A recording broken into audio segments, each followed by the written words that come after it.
I started as a consultant, I went into being a product manager, and then I got into marketing. Are there any best practices that you see people talk about that you don't agree with necessarily? I think brand versus performance as a binary. You're actually like trying to educate CEOs, CFOs. How would your team describe your philosophy? I'm a firm believer that value is measured by customer impact, right? I've got expertise in marketing, but I thrive in the business. Were there any major changes that you made in terms of how the team was structured? Was bringing in third-party agencies. What is the future of consumer marketing? So from your view, where is this headed? It's hyper-personalization, it's authentic, it's visual, it's interactive, and it's social.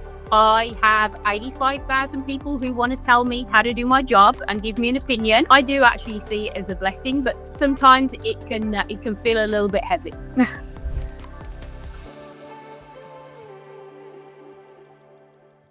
Genefa, how are you? Welcome to the show.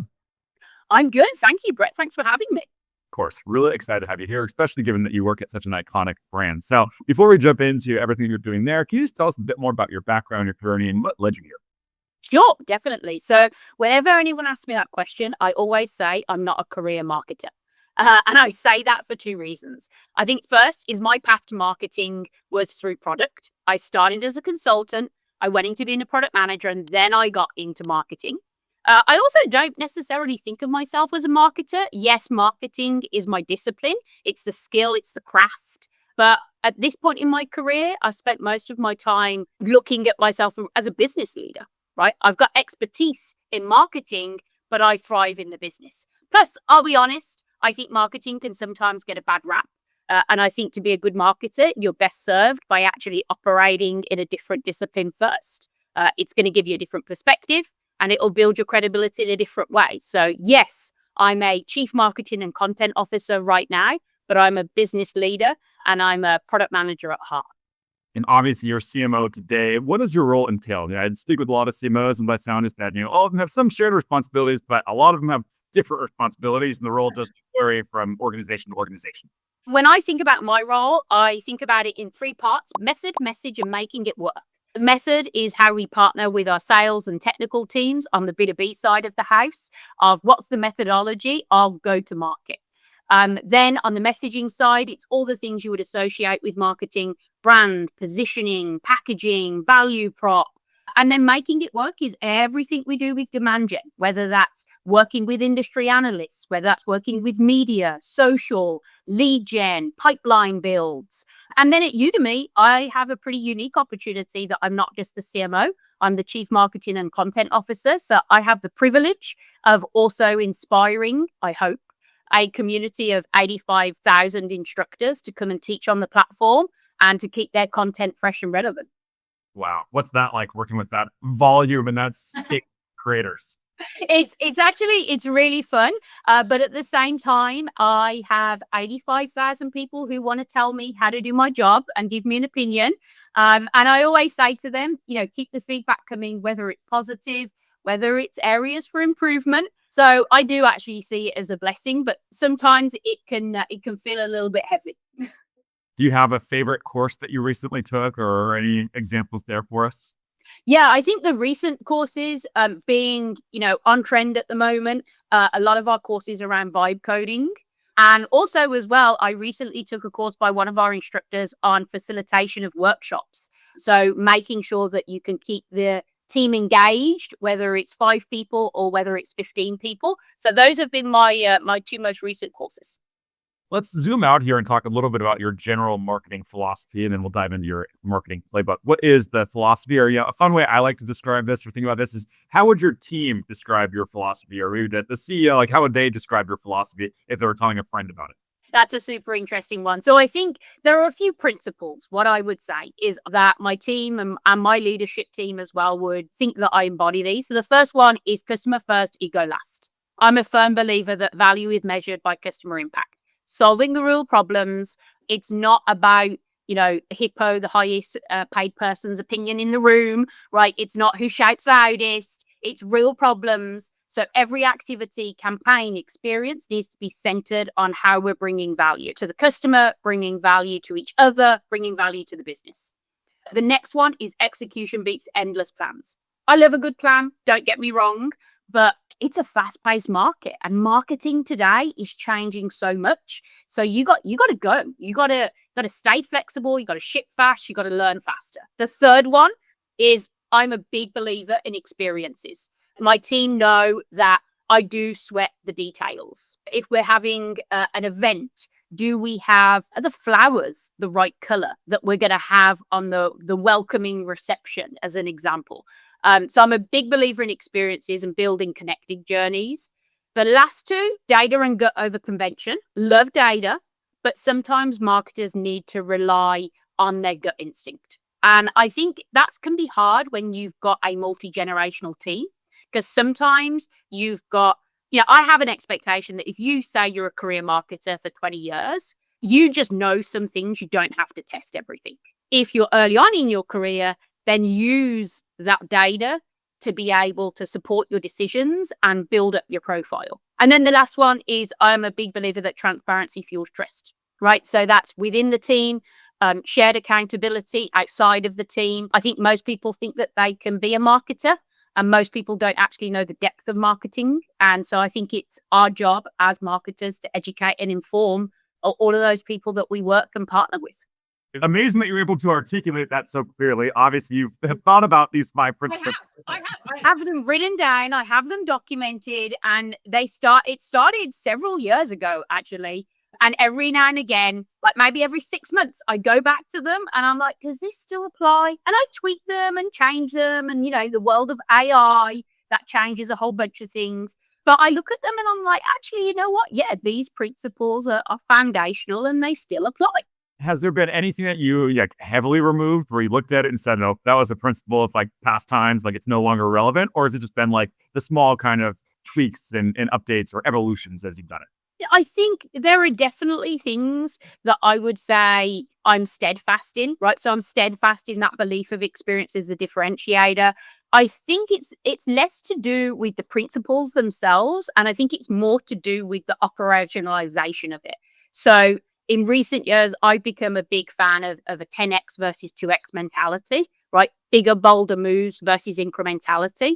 If you would have spoken to me a couple of years ago, I probably would have quoted 212, the concept of at 211 degrees, water's hot, at 212 degrees, it boils, it produces steam, and with steam, you can power a locomotive, right? The idea that one extra degree can really make all the difference. I still believe in that, but I think in today's marketing landscape, it's so noisy that sometimes you have to 10x the idea, because if you start at 10x, you're probably going to execute a 5x idea. But if you started a 2x idea, you're going to end up operating flat. What about the team size? So you mentioned the team there. How big is the team, and then roughly how is it structured? Yeah, so my current team is about 140 people. It covers a few different functions. So we have what we call shared functions, and those are functions that support our consumer and our B2B business at Udemy.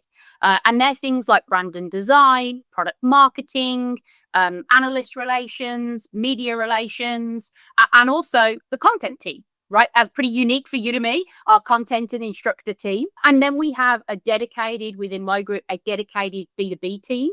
And they leverage the shared functions, but they also have some unique characteristics, things like account-based marketing, field marketing, event management. So that's how the team's structured. We also have regional teams as well. I'm a big believer in localizing things as much as possible. If you're going to show up in Japan as a US company, try and show up as a Japanese company, right? Think about that in the ads that you put out there, the copy you put out there, the images that you use, the language you use. It's really important. So yeah, that's a little bit about how the team is structured right now. With AI obviously being a big topic of discussion right now, how is that impacting how you're thinking about growing that team? Right now, I think we're in the try and experiment with everything. So when I think about, as an example, that the tech stack, the marketing tech stack is currently a little bit crazy, I would say, because we're experimenting. We're looking at how do we use AI in different functions. I think we haven't necessarily paused roles, but we're putting an extra layer of diligence and questioning, right? So I'll give you an example. Localization is really important for us, and we use a combination of AI and human. And when the team came to renew that contract, I was very adamant to say, hey, before we do that, I want to see how much of this or how much more can we do with AI? And is it really still necessary for us to continue to invest in the human in the loop? It is, especially when it comes to language.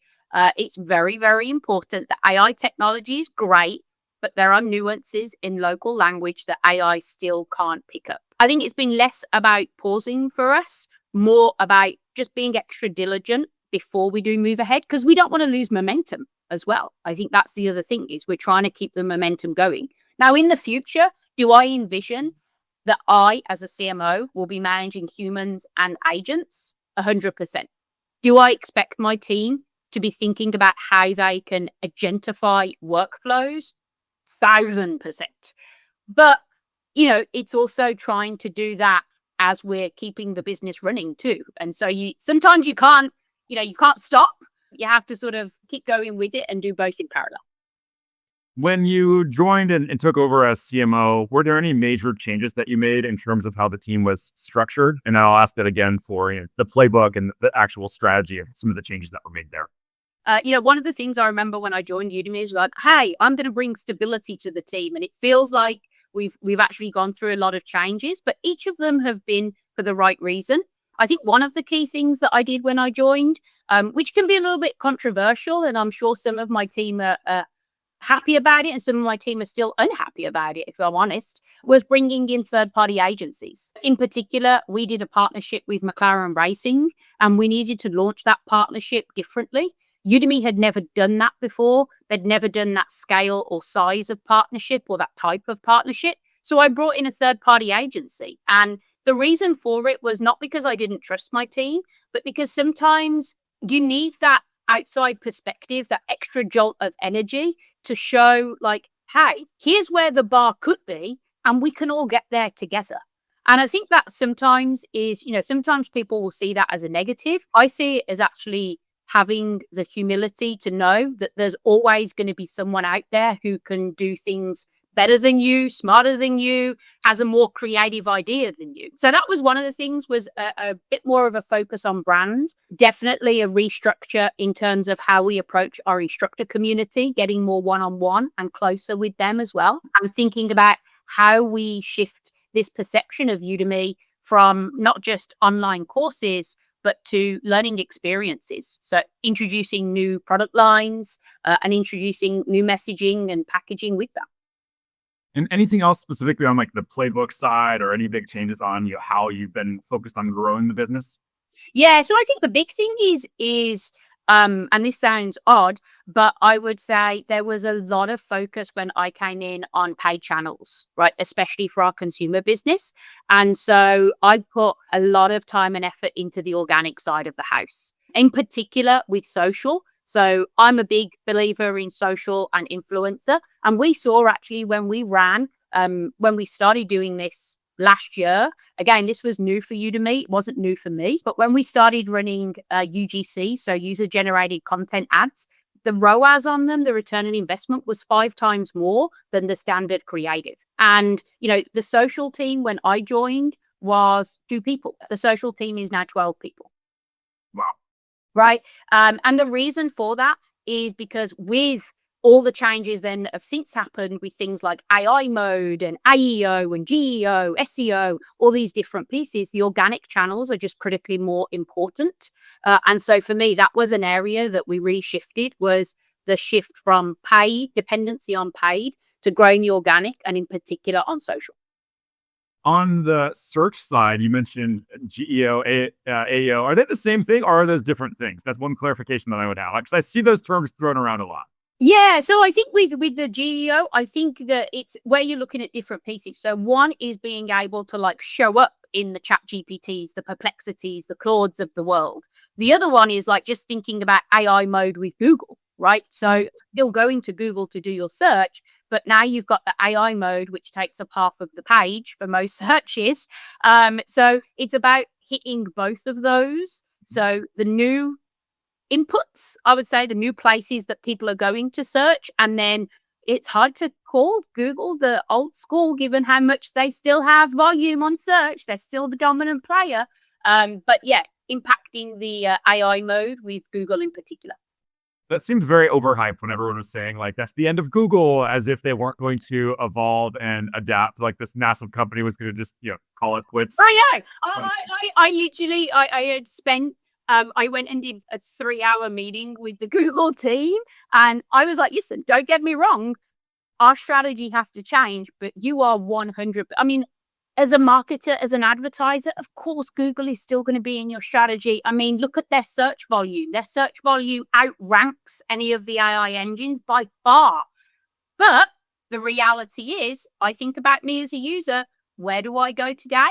Sometimes ChatGPT is my first port of call. It's not Google anymore. You gotta build a plan for both. which is such an interesting shift. I think in my brain, which I guess I hadn't spent a lot of time thinking about it, but I just like assumed that Google was going to always just be like the default for life. Like my daughter was going to grow old and like still be using Google. But it is interesting how like there's an alternative now. I had something similar, different industry obviously, but like with Waymo here in San Francisco, like my default mode of transportation now. It's like I don't think about taking an Uber. I first do a Waymo, and then if you have to go to the airport, you can't use Waymo. But like the default is Waymo, which is that's crazy to me as well. Like the world. I mean, I look at, but you say, okay, when people think, oh, Google are going to go away. I mean, Google do have a diversified strategy. My kids, they do everything on YouTube. YouTube Thoughts is their ultimate. They just search everything on YouTube. Who owns YouTube? Google, right? So yeah, I think the default might change in people's mind as we, continue with the multi-generational workforce, but they're always going to be a presence.